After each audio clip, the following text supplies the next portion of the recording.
pressão de suporte, modo espontâneo, ciclado a fluxo e limitado a pressão.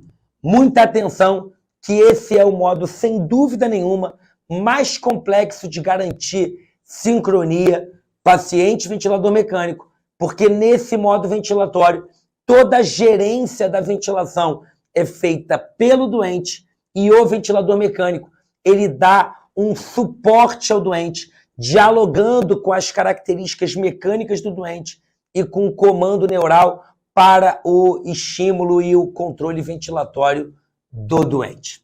O modo pressão de suporte, o primeiro ponto que a gente tem que falar é modo ventilatório pressão de suporte não é um modo de desmame. Vou repetir. Modo ventilatório pressão de suporte não é um modo de desmame. Ele também é utilizado para isso.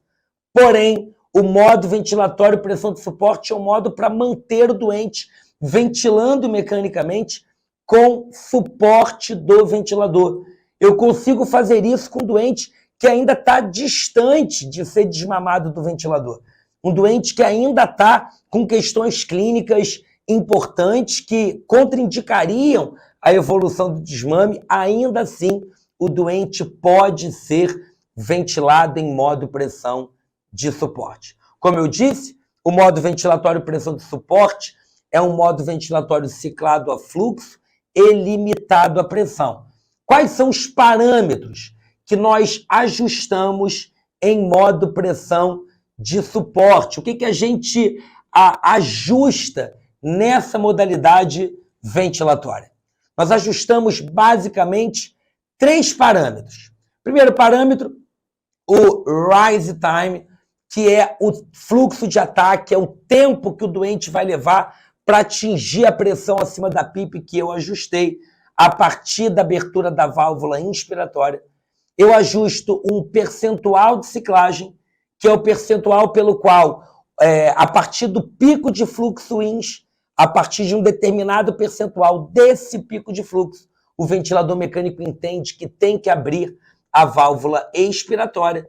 Obviamente, pressão de suporte e PIP são as variáveis básicas correntes do ventilador mecânico. O ajuste da sensibilidade e o critério de FO2, isso são o que nós chamamos variáveis de base. Tá? As variáveis de base são aquelas variáveis que pertencem a qualquer modo ventilatório e elas se relacionam à própria existência da ventilação mecânica. Então, eu não estou botando aqui no conjunto dos parâmetros do modo especificamente. Tá? Então, em pressão de suporte, eu ajusto a pressão de suporte, eu ajusto o rise time, eu ajusto o percentual do pico de fluxo para determinar a abertura da válvula expiratória. PIP, FiO2 e o próprio critério de valor ali de sensibilidade são variáveis básicas e isso é inerente ao funcionamento do ventilador. Então vamos lá. Uma vez que o doente assumiu a ventilação, contraiu a sua musculatura e oscilou no circuito do ventilador um determinado valor de fluxo ou promoveu uma determinada queda de pressão, depende de qual critério de disparo foi ajustado, a partir do momento que o doente contraiu, variou esse fluxo, desviou esse fluxo ou gerou uma queda de pressão, o ventilador mecânico, então, entende que o doente está puxando ar, abre a válvula inspiratória e ele passa para o segundo momento, que é a fase pós-trigger. Nesse momento da fase pós-trigger, o ventilador mecânico ele vai pressurizar, ele vai entregar aquele fluxo inicial até o atingimento da pressão acima da PIP, que foi ajustada pelo valor da pressão de suporte. Se eu coloco um tempo curto, o ventilador mecânico, após a abertura da válvula INS, ele entrega um fluxo de ataque muito rápido e esse tempo de pressurização é curtíssimo e isso vai ter implicação na janela inspiratória do doente. E muito importante também, se o rise time está ajustado curto demais, eu posso gerar uma espícula naquela curva de pressão e a gente dá o nome a isso de uma sincronia que a gente já discutiu aqui na série dedicada ao mundo das assincronias, que é uma sincronia de fluxo excessivo, chamada overshoot de entrada, e isso em modo pressão de suporte acontece, seja porque eu estou com um nível de pressão de suporte muito alto, seja porque eu estou com um fluxo de ataque muito elevado, um rise time muito curto e, consequentemente, uma pressurização mais rápida. A recíproca também é verdadeira. Se eu coloco um rise time lento demais, eu interfiro na janela inspiratória, eu diminuo esse tempo inspiratório, porque o pico de fluxo inspiratório será menor.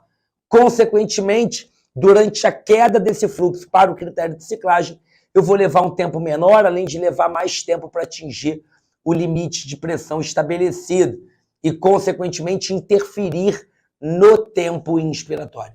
O tempo inspiratório em pressão de suporte, ele é determinado pelo percentual de ciclagem que você ajustou.